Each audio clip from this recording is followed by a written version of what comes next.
Hey, General Hospital fans, it is time for your weekly prediction edition. And we are diving deep this week because things are absolutely heating up in Port Charles, and we have got a lot to unpack. We're talking about Curtis spiraling completely out of control at Portia's baby shower, an unlikely teen rescue mission that could make everything 10 times worse, Lissel and Joss teaming up to destroy Faison's final project from the inside, and Weather Chase is about to slap cuffs on someone way too close to home. It's Belinda from Soap Door, and we have got predictions for Curtis and Portia, for Lissel and Joss, for Chase and Brooklyn, for Ethan, and yes, for Rocco.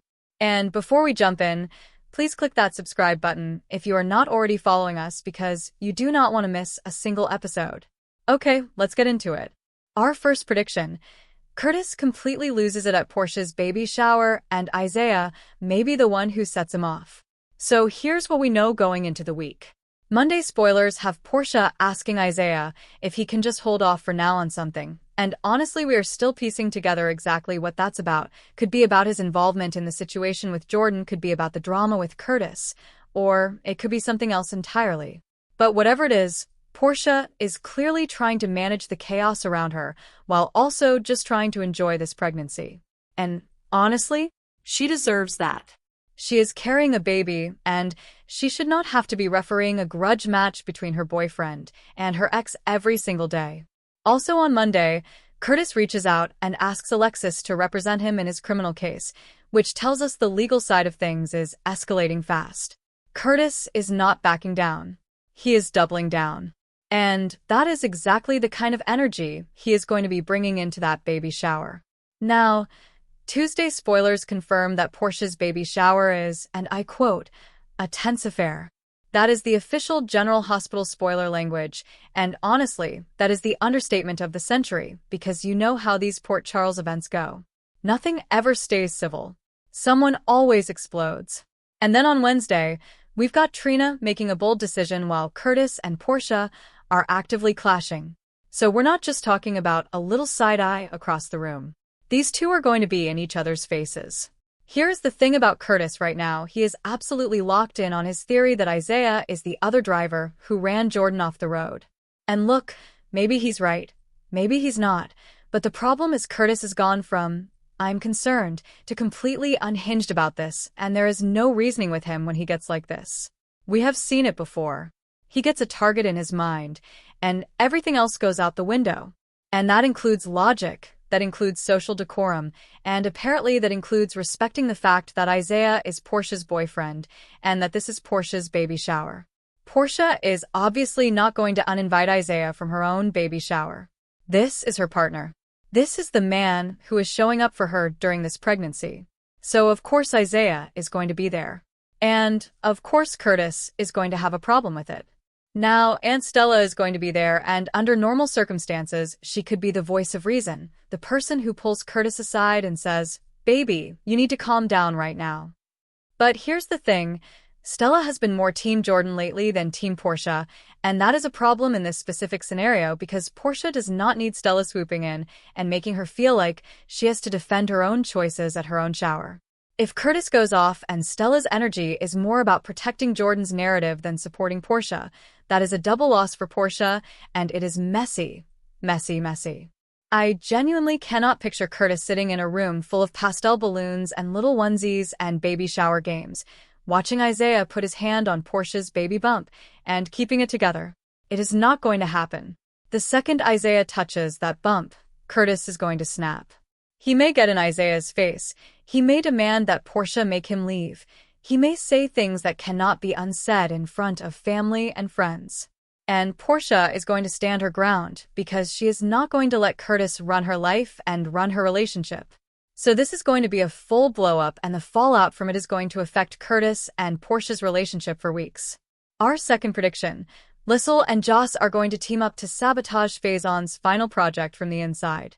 Okay, so Monday spoilers have Jocelyn checking on an unconscious Lissel and yelling, "What did you do to her?"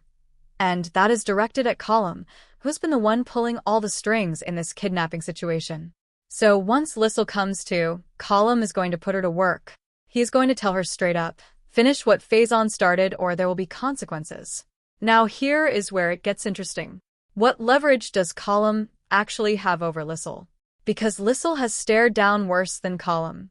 She has survived Faison himself. She is not easily intimidated. So Colum is going to have to get creative, and the most logical play here is Nathan. Colum knows that Lissel's Achilles' heel is Nathan. She loves that boy deeply. So, what if Colum drags Cass in at gunpoint and tells Lissel, "That's your son, and if you don't cooperate, I will put a bullet in him"? Lissel doesn't know it's Cass has. She thinks it's actually Nathan because that is what Jocelyn led her to believe. And remember, Joss played it smart in front of Sidwell. She called him Nathan. She was asking him for help. So as far as Sidwell and Colum are concerned, Jocelyn doesn't know the truth about the twin situation. They think she is in the dark. So now Lissel is looking at someone she believes to be Nathan, held at gunpoint, and she is going to feel like she has absolutely no choice but to play along with the project. At least on the surface. But here is what I think is going to happen behind the scenes. When Joss and Lissel get a private moment, and I believe they will get one because you always get those moments on soaps, Joss is going to come clean to Lissel. She is going to tell her the truth. That is not Nathan. That is Cass has Nathan's twin. And once Lissel knows that, everything changes. Because now neither of them has a real reason to cooperate, and both of them have every reason to sabotage. I think Joss and Lissel are going to run an inside job. They are going to appear to be working on the project while they are actively working to destroy it. Think about it, Lissel is one of the most brilliant scientific minds in the entire GH universe. If anyone can build something that looks like it works but is fundamentally broken in a way no one will catch until it is too late, it is Lissel. And Joss is sharp and scrappy, and she has been in impossible situations before. So my prediction is that Joss and Lissel are going to stall, sabotage, and scheme their way toward an escape while Sidwell and Colum think everything is going according to plan. And those two men have no idea who they are dealing with. Our third prediction, Chase has to make a high-profile arrest, and it might be Brooklyn. So here is what the spoilers are giving us for the week. Tuesday, Brooklyn apologizes to somebody. Wednesday, Dante gets bad news. Friday, Brooklyn seeks out Sonny's help, and Chase makes a high-profile arrest. Those four things together are telling a very specific story, and I do not think we need to squint too hard to see where this is going. Now, the dream scenario is obviously that Chase's big arrest is Sidwell or Colum. That would be incredible, and it would move that whole story forward. But here's the thing. With Lissel freshly taken and all of Colum's loose ends tied off, it feels narratively too soon for that payoff. We probably have a few more weeks before those villains face real consequences. So, let's talk about Brooklyn. Michael is convinced, and I mean completely convinced, that Brooklyn was the other driver the night Jordan got run off the road. And Michael is not the type to sit on that information quietly. He is going to make sure the right people know what he knows. And if that information lands in front of Dante, Dante is going to have to do his job. He lives at the Quartermain mansion. He's going to be looking Brooklyn in the eye every morning over coffee, knowing what she may have done. That is an unbearable position to be in as both a cop and as someone who has become part of that family's world. And then there is Brooklyn apologizing to someone on Tuesday. Who is she apologizing to? My instinct says Isaiah. Because Brooklyn has been carrying guilt about that night, and if she is reaching the point where she is apologizing, it means she is starting to crack. She might come clean to Isaiah privately before anything becomes official. Or she might go straight to the police herself, which would also explain why she needs Sonny's help by Friday, because if Brooklyn turns herself in or if charges are being filed, she's going to want the most powerful person in Port Charles in her corner. And here is Sonny's angle. He is privately dating Justine, so he has reasons to want to control the narrative around what happened that night and keep things from spinning too far out in a direction that does not serve him. So Sonny might actually try to persuade Brooklyn not to file anything, to let it lie. After all, it was Jordan who caused the crash. Brooklyn didn't flee a scene she knew was a crime scene. She didn't even realize what had happened until the following day. There is a real argument to be made that Brooklyn is not actually criminally liable here. But whether that argument holds in court is a very different question. And if Chase has to arrest Brooklyn, his partner, the mother figure in a complicated but real relationship, that is going to be devastating for him personally and professionally. This storyline has so many layers, and it is about to boil over. Our fourth prediction: Ethan seriously reconsiders the Phoebe adoption. Thursday spoilers have Ava wrestling with a guilty conscience.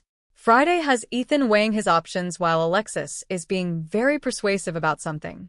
Put those two things together with everything that has been brewing, and I think we are at a major turning point for Ethan and his daughter.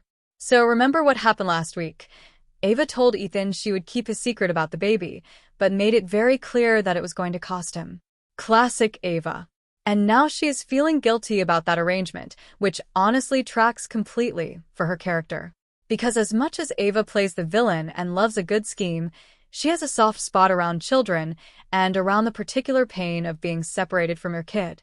She lost Kiki. She has been kept from Avery more times than she can count, thanks to Sunny using Avery as leverage. Ava knows better than almost anyone in Port Charles what it feels like to have your child kept from you, or to keep a child from someone who loves them. So I think Ava is going to come back to Ethan and have a real, honest conversation with him. Not a transactional one, an emotional one. I think she is going to look him in the eye and say something like, "Before you make this permanent decision, before you hand your daughter over to someone else forever, are you absolutely certain you cannot find another way? Because you cannot undo this." And then pile on top of that the Brooklyn situation. Part of the reason Ethan was at peace with the adoption plan was that he believed Chase and Brooklyn were good people, stable people, people who could give his daughter the kind of safe, loving home that Ethan does not trust himself to provide. But if Brooklyn is being arrested, if Brooklyn is in handcuffs on the evening news, that changes the calculus entirely. Ethan is not going to look at that situation and think, "Yes, that is the right home for my baby girl." So now Ethan is scrambling. And here's the wild card option that nobody is talking about yet: Sasha. Ethan could take his daughter to his sister Sasha and say, "Will you raise her?" Sasha is living with Holly and Robert, who is still technically alive in the GH universe, though we know Robert is heading toward an off-screen exit in the coming months, which is heartbreaking. But right now that household exists. And Ethan's daughter could grow up alongside her cousin Daisy. The two of them raised practically as sisters. That is a genuinely sweet alternative, and I could see the show going there if the Brooklyn arrest sticks. Alexis being persuasive on Friday could mean she is pushing Ethan toward keeping the child. It could mean she is involved in the legal side of stopping or reversing the adoption.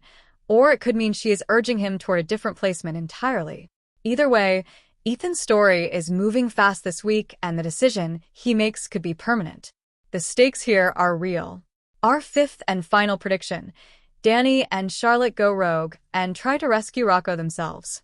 Wednesday spoilers have Dante receiving bad news, and Thursday has Danny and Charlotte making a plan. Those two things back to back are setting up what I think is going to be a classic General Hospital teen adventure gone sideways storyline, and honestly, I am here for it. So here is where things stand with Rocco. Dante and Lulu are stuck. They cannot call the FBI. They cannot formally report Rocco as a kidnapping victim because if they do, Colin will catch wind of the law enforcement investigation and use it to track down Britt and Rocco, and then they are both in danger. So Dante and Lulu are sitting on their hands, watching the clock, trying to hold it together while their son is out there somewhere with Britt. And the only thing keeping them semi-calm is the video message Rocco sent, where he made it clear this was his choice, that he wanted to be with Britt, and where he dropped that code phrase that told them he was not being held against his will. But here's the thing about teenagers: they do not sit still. And Danny and Charlotte are not going to just wait around and trust that everything is fine when their brother is out in the world with a woman who is, let's be honest, in a very dangerous situation whether Rocco fully understands it or not. Danny has a particular emotional stake in this. He was raised under the same roof as Rocco. Dante and Sam raised both of them together for a significant stretch of time, and Danny genuinely sees Rocco as his brother in every way that matters.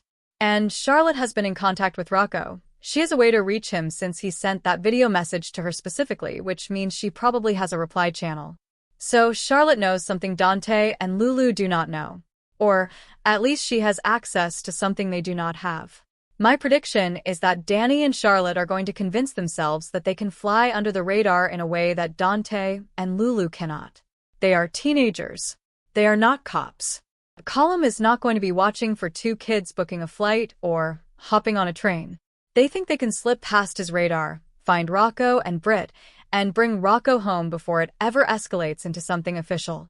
And of course, because this is General Hospital and because every well-meaning plan made by teenagers in Port Charles ends in absolute chaos, it is going to make everything so much worse. They are probably going to lead column's people straight to Britt and Rocco without even realizing it. Or they're going to walk into a situation they are completely unprepared for, and now Dante and Lulu have 3 kids in danger instead of 1. This is going to be such a stressful arc to watch, but also genuinely compelling television, and I cannot wait to see how it unfolds. Alright, those are our 5 predictions for the week. Curtis blowing up the baby shower, Lissel and Joss running a sabotage operation from the inside, Chase potentially arresting Brooklyn, Ethan reconsidering the adoption, and Danny and Charlotte going rogue to find Rocco. It is going to be one heck of a week in Port Charles, and you absolutely do not want to miss any of it. Thank you so much for being a loyal listener and for spending this time with us. Make sure you follow Soap Door wherever you get your podcasts because we are dropping content constantly, and you do not want to fall behind. We are on Apple Podcasts, Spotify, iHeartRadio, and all the major platforms. Hit that subscribe button, leave us a review if you love what we are doing, and we will see you in the next one. Stay soapy, everyone.